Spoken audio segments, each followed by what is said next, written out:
Welcome to the Theatre of Dreams, or perhaps more accurately, the Theatre of Disillusion.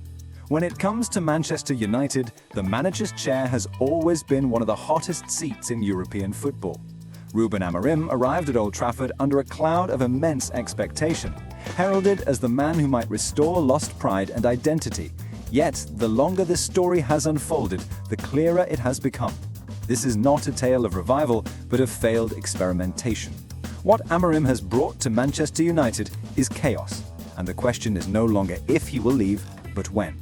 From the outset, Amorim shackled himself to his beloved 3-4-3 system, treating it as a non-negotiable principle. At Sporting Lisbon, it worked. In the Premier League, it has been an anchor.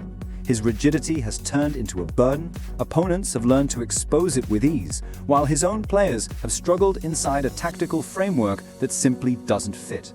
With every defeat piling up, Amorim's response has been to dig deeper into stubbornness, brushing off questions, even bristling with irritation when challenged.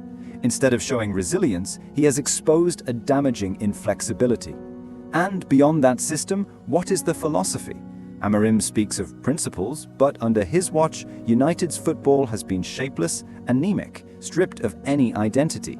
Supporters cannot answer the most basic question: what style of football are Manchester United trying to play? In the absence of clarity, the numbers paint their own bleak picture. Just 34 points from 33 league matches, a record that mirrors Frank Lampard's darkest days at Everton. But this isn't just about statistics. The imagery of defeat has been even more cutting. The 1-3 loss to Brighton had Amorim himself muttering about resigning. The Europa League final defeat to Tottenham, a side that had won only 3 of their previous 15 games, exposed United's impotence on the biggest stage. Then came the humiliation of Grimsby Town in the League Cup. Amorim crouched helplessly on the touchline as his players collapsed in a penalty shootout. Just when it felt like rock bottom had been reached, another nadir presented itself. This season has been a relentless cycle of shame. Inside the dressing room, he has lost allies. Kobbie Mainoo, the brightest of United's academy jewels, has been sidelined to the confusion of pundits like Gary Lineker and Owen Hargreaves.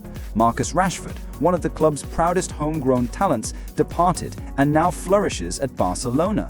Rasmus Højlund, a striker tipped to spearhead the next great United attack, has been starved in Amorim's malfunctioning system, only to rediscover his touch instantly at Napoli, scoring goals in the Champions League.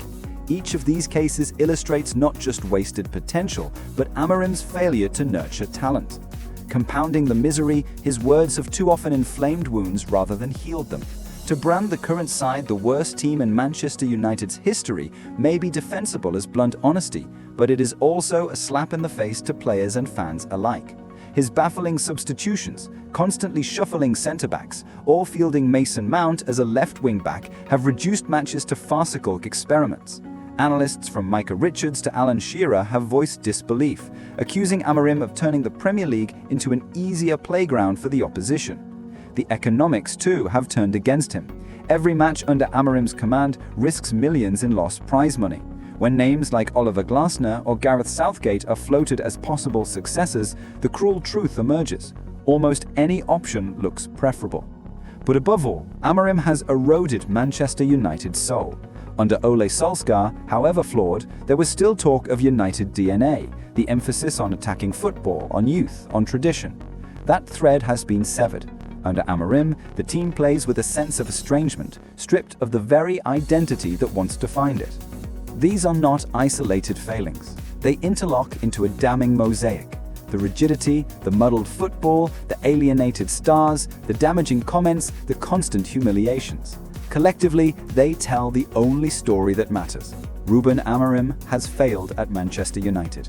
Every day he remains in the dugout, Old Trafford loses another sliver of dignity. And that is the real tragedy. This is not just the downfall of one manager. It is a failure that touches Sir Jim Ratcliffe, the boardroom, the squad, and the supporters. Manchester United are fast becoming a punchline, not for defeats alone, but for lacking direction, lacking courage, lacking the will to cut their losses. So the question is no longer whether Amorim should go. It is how much longer will Manchester United allow this charade to continue. Delay is not caution, it is complicity. And the greatest danger for a giant like United is not merely losing, but becoming comfortable with losing, allowing failure to seep into the fabric of everyday life. What do you think? Has Ruben Amorim already run out of road at Old Trafford?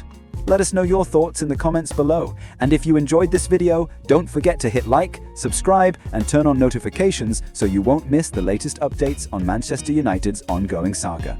Thanks for watching, and see you next time.